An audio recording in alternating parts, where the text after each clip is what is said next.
this video lecture, we're going to finish up our discussion of regular expressions. And thus far, you've seen how regular expressions can be used to create a pattern that matches some substring within a string. So, as an example, here we're trying to determine whether name has a fragment with Brad in it. And you can see indeed it does, and therefore this statement, this comparison, would return true. And we've shown you how you can have alternate patterns with the pipe character. We've shown you how you can do repetition with plus or with star. We've shown you a variety of things. Now, we're going to start today by talking about something called option modifiers. And these are things that can give additional information to the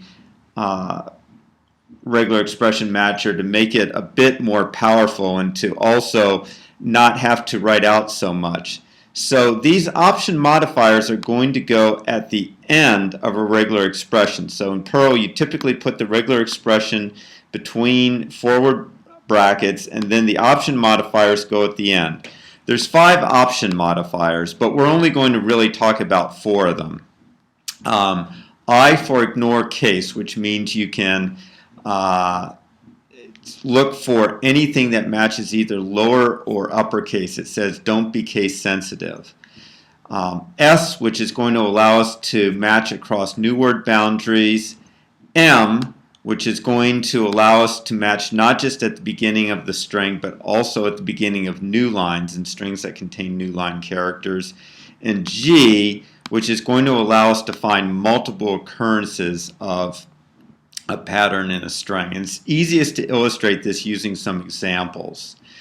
So here's an example using the I modifier. And what this pattern says is match any substring that matches Brad van der Zanden, and we don't care about case. So it could be all lowercase Brad van der Zanden. It could be alternating upper and lowercase. So capital B, lowercase r, uppercase a. It doesn't matter. It's case insensitive. The next example is with the S modifier, and it's specifically designed to work only with dot. So don't think it works with other things. So remember that dot normally matches anything up to a new line character. So dot stops at the end of a new line. S says keep searching beyond the new line character to complete any necessary match. So for example, if I had, let's see,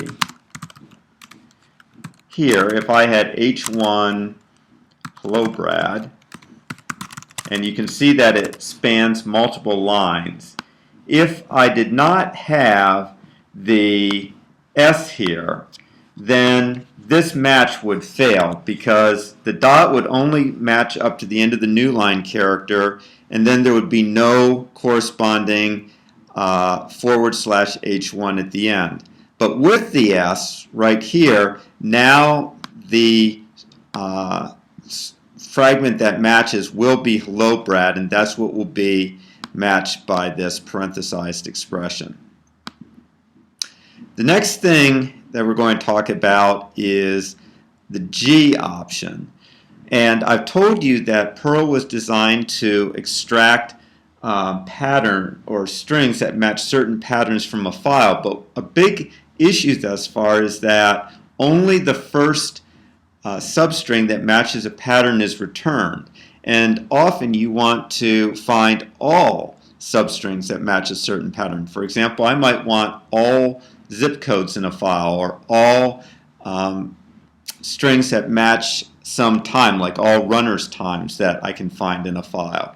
And Perl does not have a single command that just says return me a list of all such strings. Instead, you need to iterate through a string using a while loop and using this G modifier. So here I'm wanting to find all names in my string that end with van der Zanden, and then basically I want all first names that precede van der Zanden. So what the G option does is say, when I find a match, remember my position in the string, so that if I want to resume the search, I resume it at this position and move forward. Without the G option, this would be an infinite while loop, because each time it, after it finished the loop body, printing first name is whatever it captured, it would restart the search from the beginning of the string. Hence, if I had a string such as, let's say this one, say it was Brad van der Zanden, Sally Mae, and Nils van der Zanden, it'd go into an infinite loop because it would always match the Brad van der Zanden. But with the G option, it would put a mark right there to indicate, okay, that's where the last search ended. And so now when I come back to the top of the loop body, it will pick up with Sally Mae, and eventually it will successfully match against Nils van der Zanden. So G is what you use if you want to match various, if you want to find all instances of a pattern in a file.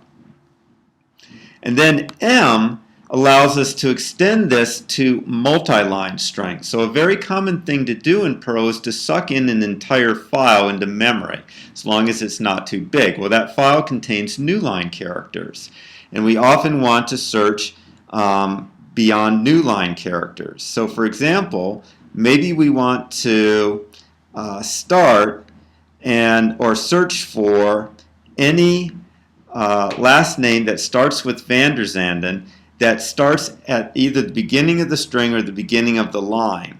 And the way we do that is by adding an M. So that means that we can continue our search on new line character, or past new lines, and that not only does van der Zanden, will we match any string with van der Zanden that starts at the beginning of the string, but in addition it will match any instance of van der Zanden that starts a new line. So M in effect extends that caret that says it must match at the beginning of the string to saying it must match at the beginning of any line. And then of course we still need the G because we want to pick up our search not at the beginning of a string but where we last left off. I'm not going to worry about X. It's used for pretty printing. I think it actually makes life more difficult for you rather than less difficult. If you want to read about it, look at the notes. We've already covered non-greedy searching, but just as a reminder, Perl normally goes for the longest match it can find. So for example, here I am trying to find the content between each pair of boldface HTML markup characters. So here's my string, Brad and Nils went to the store, and I expect that it would first print Brad, and if I add the G option here, which I do, I'd expect the second time through it would print Nils. Yet, as you see here, my actual output is Brad and B Nils, because Perl uses greedy searching. It finds the longest possible string that matches the pattern, and you can see that actually the longest possible string that matches the pattern is this one. So often I want non-greedy matching, and the way I get it is to put a question mark after either the dot star, the dot plus, or as you see down here, anything that involves repetition. And a question mark after any of them no longer means optional. Instead, it means non-greedy match. So as soon as you find a match, terminate it. And in this case, as soon as it finds this match right here, then it quits and returns Brad and does the right thing. Okay, next we've also talked a bit about the grouping operator in parentheses and how when you use parentheses it remembers whatever the pattern is in that parentheses. So whatever that pattern matches, whatever substring is matched by that pattern, will be stored by Perl, and you can access it using $1, $2, $3. Couple things we haven't mentioned. If a match fails, then the $1, $2 retain their old values.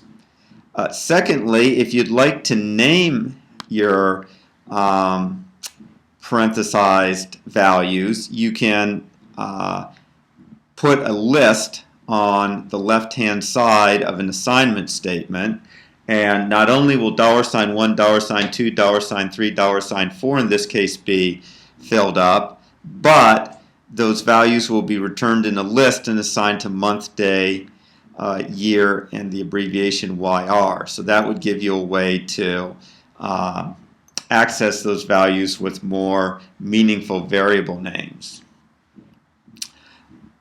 Also remember that if you're going to use the pipe character for alternation, this is the pipe character right there, then you have to normally put your expression in parentheses, and you may not actually want to capture the content, you just want to use the parentheses for grouping purposes. In that case, you can put a question mark colon at the beginning of the parentheses, and that says do not remember the content captured by this parenthesis. So don't include it in your numbering scheme. So here you can see we have, this is the first one, we call it $1, and now this becomes $2 because this set of parentheses is ignored. And you'll notice over here we have $name1 and $name2.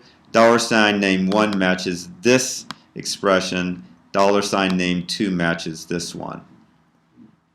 And don't be confused by this question mark. This actually makes that parenthesized expression optional. It has the normal meaning there for a question mark. Finally, positional capture can be a little bit problematic because if you later add another pattern, then your numbering system could get thrown off. For example, let's say that originally for my dates, I'd simply written a pattern that looked like this. So month, and I'm also going to capture the day, and I'm requiring in each case that they be 2 characters long. And for the year, I was just capturing the last 2 digits.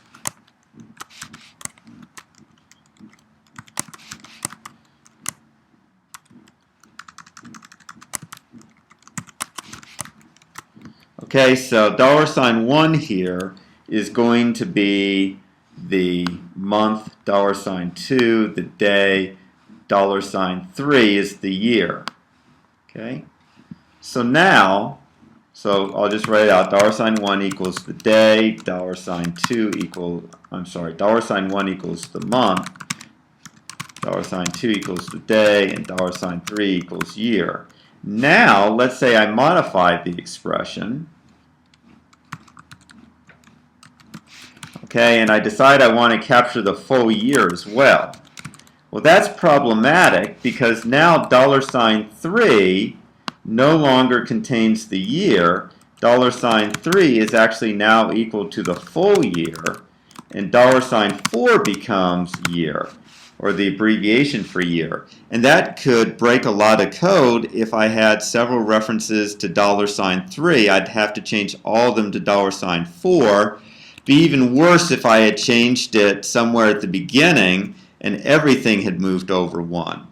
So to avoid that problem, in version 5.10 of Perl, they introduced this little idiom where you could name a pattern with some label, and you do that by starting it with a question mark. So up here you ignored it with question mark colon. Here you just start it with a question mark and then you put the label in brackets. And then later you can access it as though it were a hash table named plus, and the labels are the keys and the values are whatever was matched. Now you have to only use this with Perl 5.10 or later, so you have to put at the beginning of it a use 5.010, and that's not a typo. It really is 010. What happens if you use a version of Perl earlier than 5.10 is it will print out a statement saying this feature was unsupported. If you forget to put the use in, you'll get a syntax error, which is not quite as nice. It's better to just have something that says that this feature was not supported. Finally, we have what are called repeated patterns, and that allows us to actually match some content and then repeat it later in the pattern. So let's say I want to capture content that's between the tags, any tags labeled H1 through H6. So I could say, try to match something that was H, I could say it like this.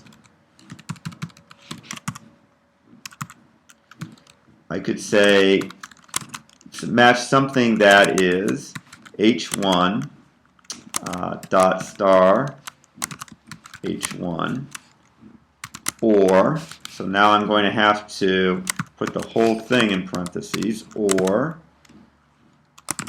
H1, and notice I actually have to, I can't put a space in here because it's literal, so I have to avoid putting spaces, or H2, capture that content, or, and you get the picture, I have to do this 4 more times, which is kind of tedious. Well, Perl gives me a way to actually capture content, in this case the number associated with the H header, and then to repeat it later in the pattern, instead of with $1 with \1. And so now, if it, whatever number started the pattern, I can now interpolate it later into the pattern, and that's what it has to end with. And so it's a much more succinct way of matching any label from H1 to H6. Feel free to look at interpolating into regular expressions. I don't think it's that important. I'll let you just read about it if you're interested. Going to move on to regular expression substitution, which allows us to search a string for a certain pattern and replace it with another pattern. So for example, let's say that I have the string Brad went to the store and bought some ice cream, and I want to replace ice cream with chocolate ice cream. So by putting the S modifier before my regular expression, I can then say, okay, here's the search pattern, ice cream, and I want to replace it with chocolate ice cream. And you'll notice I had to say equal, whoops, I did not have to say, well, in doing the match, it also physically altered $line so that when it was done, $line was actually Brad went to the store and bought some chocolate ice cream. Now normally I want to do a total replacement. I want to replace every single pattern that, or string that matches the pattern, so I put a G at the end to say don't just replace the first substring that matches the pattern, replace all substrings that match the pattern. Okay, and the other modifiers work just the same way. You're also allowed to rearrange strings using that same pattern capture you just saw. So for example, I might want to take a date that's in the form month, date, year and transform it into a European format, which is date, year, and also with the prefix 20 before it for 2000. So again, here's the pattern that matches, and I'm capturing the month, day, and year. And now here's the rearrangement where I'm putting the date first with \2, then the month, then I add the prefix 23, and finally the year. So this search and replace idiom is very helpful for doing simple search and replacements, such as changing a markup like here from B to strong, or here rearranging some dates. Now, more sophisticated substitutions will still require you to iterate through a string using a while statement and using the G option modifier to remember what you matched and doing that kind of modification. Finally, you've already seen how to split strings, but using split, and we talked about two problems with splitting. First of all, if you're splitting with white space, you better make sure that you use \s+ to absorb excess white space, such as you see here. And second, if you're splitting on some kind of other delimiter, such as comma, it's often a good idea to suck up any white space before and after the delimiter using \s*, so that if you have something like this, where you can see that there's a space after the comma, you don't have that space matching your pattern. The third problem, which we had not gotten to, is what happens if you have space that's either preceding the start of characters in your string, or if they're trailing them. And we'd like to have a way to trim off that leading and trailing white space, and you've now seen the way to do it. We do it with a search pattern where we match the leading white space with \s* and the trailing white space with \s*. And notice we say that it must start the string. So that means any leading white space occurs at the beginning of the string, any trailing white space occurs at the end of the string, and then between that we do a non-greedy match. And you may say, why a non-greedy match? That's because if we did a greedy match, that would also snap up any of this white space character, and since this white space is optional, it would end up inside this string here. That's why we make it non-greedy, so that any white space at the end doesn't end up in the string. And then we replace the string with something that just contains the meat of the string with none of the leading and trailing white space. And that will allow us to trim our leading and trailing white space. Now, just as we can split a string, we can also join strings together. So for example, comma-separated value format, CSV, is a common Excel or spreadsheet way of storing values in spreadsheets and making it portable, not just with Excel, but so you can read it using OpenOffice or some other spreadsheet package. So for example, if I have the list like this and I want it to output it as a comma-separated line, I use join. This is the pattern or delimiter to put between my items. This is my list, and what gets output is my list separated with the delimiter. And where join is really handy is for sucking in a file, an entire file, and then putting it into a single string. So here I'm reading all the lines from standard in, joining them with an empty. This is the empty string right here. So what that does is it puts them all into a single string, including the new line characters, and now I can do searches and replaces on this entire file. Now, you should only use this idiom for smaller files. If it's a gigantic file, this will bring the system to a crawl. So this works well with files that say are under 1 million bytes, but beyond that, you probably want to read them line by line and do your try to do some matching. Now, the reason you use this idiom, though, is remember that you may have to match across new line characters, okay? And matching, if you read it line by line, it would be difficult, or it really defeats the purpose of matching across multiple lines. So this join works nicely for searching an entire file in memory. What you do when the file is too large and you have to do searching across multiple lines is kind of beyond the scope of this course. Probably what you would do is read in like 10 or 20 lines, try to do a search or something, read some more lines, but it's beyond the scope of this course. Okay, we will be picking up with functions in the next lecture, and we'll also be covering files, sorting, and object-oriented programming.